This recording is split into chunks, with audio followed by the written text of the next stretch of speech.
For the first time in nearly 4 months, Hamas has instructed its security forces to resume policing the Gaza-Israel border. This comes after months of clashes with Israeli troops at the border, which often ended violently and sometimes fatally. So could Hamas's strategy be shifting here, or is this just a sign of more unrest to come? ILTV's Brett Allen Smith is here with the analysis. All right, so Brett, presumably Hamas forces are being sent to calm the situation on the border.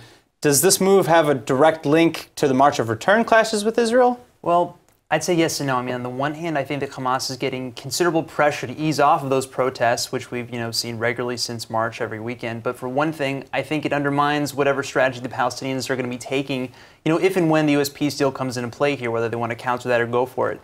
And for another thing, I think there's an argument to be made that those protests, where Palestinians regularly wind up dead, they're probably not great for overall Palestinian morale on the Strip. And considering the Gaza Strip is already thought of as one of, just the most uninhabitable places on earth, I think that morale either is or should be of major concern to Hamas, who's supposed to be governing the Strip. Sure. Well, I mean, things may soon be shifting in the near future, depending on the Trump administration's peace efforts, as you mentioned just now. So, we've heard all kinds of rumors lately, a restart to Palestinian unity between Hamas and the PA, a long-term Hamas-Israel ceasefire deal, things that the Palestinians may use to counter Trump's efforts.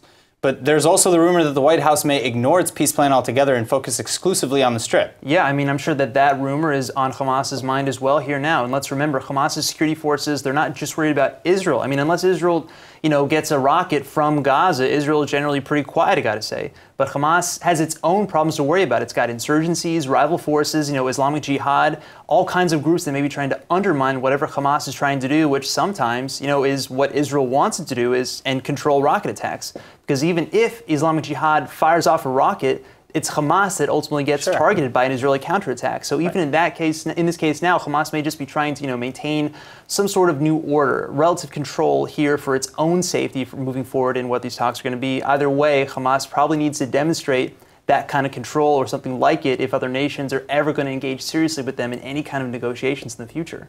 All right, well, thanks for the update, Brett. Sure.